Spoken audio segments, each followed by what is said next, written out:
Amaan, a 17-year-old student, always believed he had plenty of time. He wasn't lazy, just relaxed, confident, maybe a little too confident. He'd say, "I'll start tomorrow." And somehow, tomorrow never came. Assignments piled up, reminders were ignored, and deadlines, they came and went like passing clouds. Every morning he'd hit snooze at least 3 times. Every evening he promised himself he'd study. But then YouTube, then scrolling, then just doing nothing. He was always late to school, late to family events, late to realizing how much time had already slipped by. He laughed it off.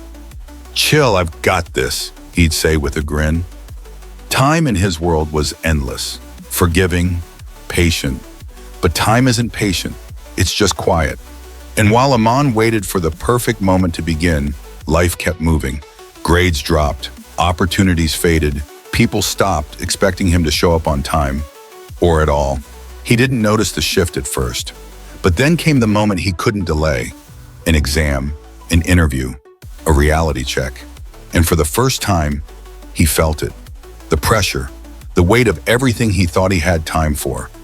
Amaan believed time waited, and it did. Until it didn't. It was an ordinary Sunday afternoon. The sky was clear, the wind slow and lazy. Amaan was walking through the park, kicking stones, lost in his own thoughts. He wasn't sad, just bored. He found a quiet bench and sat down. Nearby, an old man sat reading a newspaper. One of those people who seemed like they belonged in a different time. After a moment, the old man looked over. "You look like someone who's always in a hurry, yet going nowhere." Amaan gave a lazy smile. "Not really. I just don't like wasting energy." The man chuckled, reached into his coat, and pulled out a small pocket watch. The metal was worn, the glass cracked. "It doesn't tick anymore," he said, handing it over. "But it might still work. For you." Amaan took it, half expecting it to buzz like some gadget. That night, Amaan stayed up late again.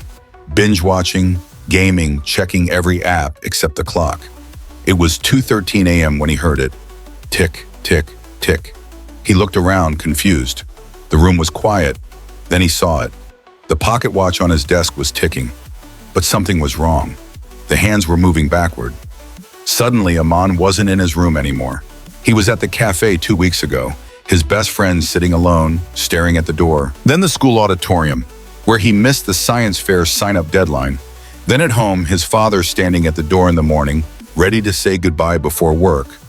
Moment after moment replayed, missed, ignored, wasted. Amaan gasped. He clutched the watch, trying to stop the rewind. But it wouldn't stop. The watch wasn't showing time. It was showing what he'd done with it, or rather, what he hadn't. The watch ticked once more and fell silent. He was back in his room. It didn't feel like silence. It felt like a warning. The next morning, Amaan woke up early, for once. But something was wrong. His mom looked panicked. His dad had collapsed. They rushed him to the hospital. Amaan sat in the waiting room, that pocket watch tight in his palm. It hadn't ticked since last night. Hours passed. Doctors came and went. Amaan thought about all the mornings he slept in, never saying goodbye. All the times he brushed off his father's advice. All the dinners he skipped to scroll on his phone. And now maybe he was out of time. That's when it hit him. Time isn't a thing you have. It's a thing you use. Every moment not spent with the people you love is a moment spent, wasted forever. Amaan didn't know if his father would wake up, but he made himself a silent promise. If he got one more chance, he wouldn't waste a second. His father survived, weak but smiling. And Amaan, he changed. No more late mornings, no more ignored text. He helped his mom without being asked. He listened to his dad's stories. He started reading books, learning, growing. The pocket watch stayed on his desk. It never ticked again.